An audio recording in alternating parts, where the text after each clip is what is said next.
it took till, hey, look at that, 1804, the year 1804, before there was 1 billion people on the planet. From the history of man until just literally a little over 200 years ago, before there was 1 billion people. But then in 1927, there were 2 billion. It only took a little over a century to double from 1 billion to 2 billion. And then it was 1 billion every couple of decades there for a while. And our last billion that we reached, 7 billion, was achieved just 12 years after the 6th billion.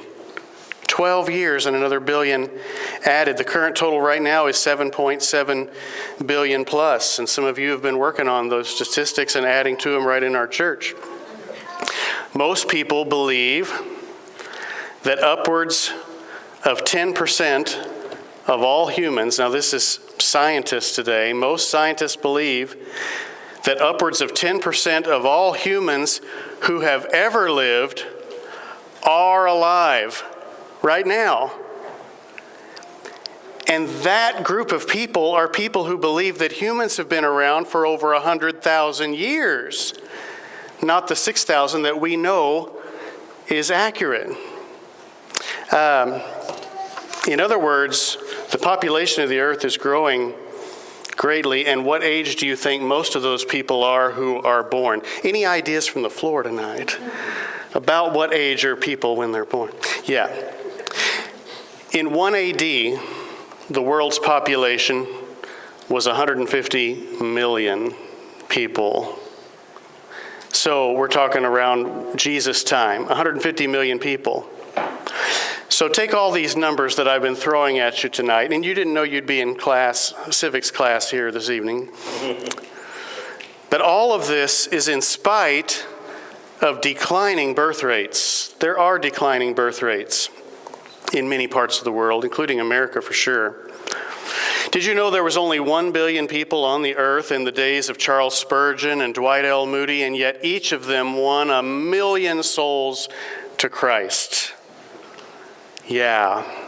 In our day, people living longer, worldwide life expectancy in the 60s to 1970 was about 54 years of age. That's what you could expect to live to 54. That means my number's just about up.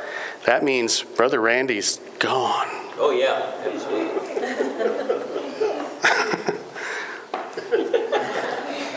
In the 80s, it jumped up to 62 years.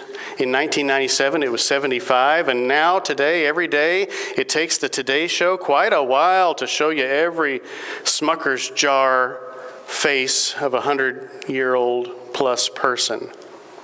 It's estimated that we are reaching the world with the gospel at a rate of 3 to 4 million souls a year worldwide. I'm thankful for every single one of those. Amen. 3 or 4 million people getting saved a year, that's great, praise the Lord. But it's estimated that nearly half of the planet, upwards of 3 billion people who are alive today, have never heard a clear gospel presentation, and many of those have never even heard the name of Jesus Christ.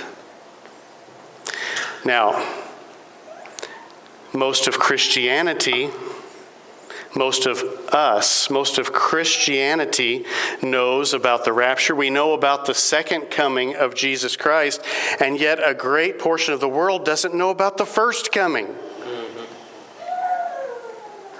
Now, it is said that if we could line up every missionary that even borders on the truth, they don't have to walk in lockstep with us, but any missionary that even borders on the truth of naming the name of Christ as the way of salvation, if you were to line them up single file, the line would be about 15 miles long.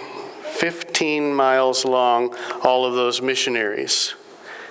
While the population of the world currently is growing at a 120-mile line per day.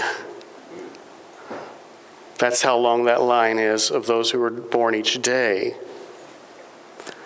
Meanwhile, there are 25% fewer independent Baptist missionaries today than there were 30 years ago. Combine that with the fact that the age of our missionaries that are on the field averages over 50, and you can see a problem in our future with these trends. We need to send willing young families to the mission field. We need to be willing to go ourselves around the world, and as we do this week, across the street. Be willing to go. How about America? America makes up less than 5% of the world's population. There are, let's take the largest Baptist denomination, the SBC. There's 47,000 Southern Baptist Convention churches in America. 10,000 of those 47,000 did not average more than one convert in the last year. 85% of American churches plateaued or declining. 4,000 churches in America die out and go out of business every year. Very few are opened in their place. America used to send 90% of the missionaries around the world. Today we send less than 1/3. And many countries send missionaries here. I'm so proud of our church and your heart for young people. I'm proud of our teachers. I'm proud of our leaders. I'm proud of even people like my own kids. My son graduated high school today. I'm proud of him.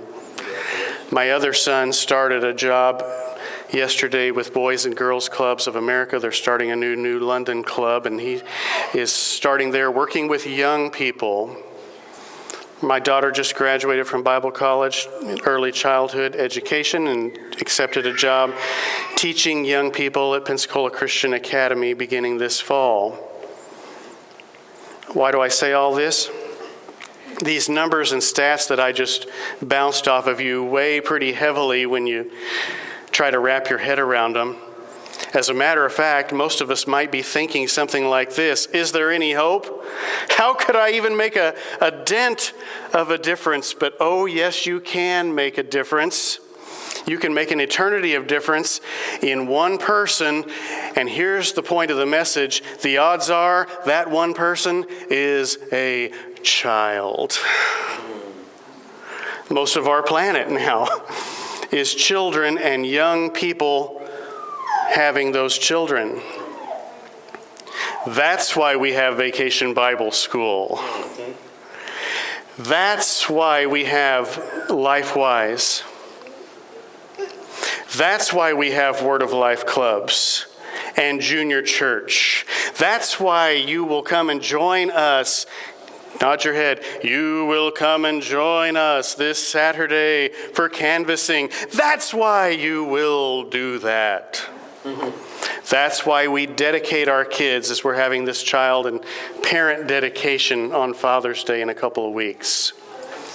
That's why we dedicate ourselves to their education. That's why we had Missions Month in May. That's why we turn in our cards this Sunday with our pledges for Faith Promise. That's why we do all of these things. Because Jesus said, look on the fields, they are white unto harvest. And that same Jesus said, bring the little children unto me. May we see just that happen this week. We talked about a long line of missionaries and an even longer line being born every day. Brother Randy, I don't know if you know this, there's another line. Did you know if you took all the Baptists that sleep in church and laid them out in a line, end to end, head to toe, laid out on their backs as far as the eye could see, they'd be much more comfortable? Oh yeah, that's true. They would be. Let's not be the church that's asleep on this fact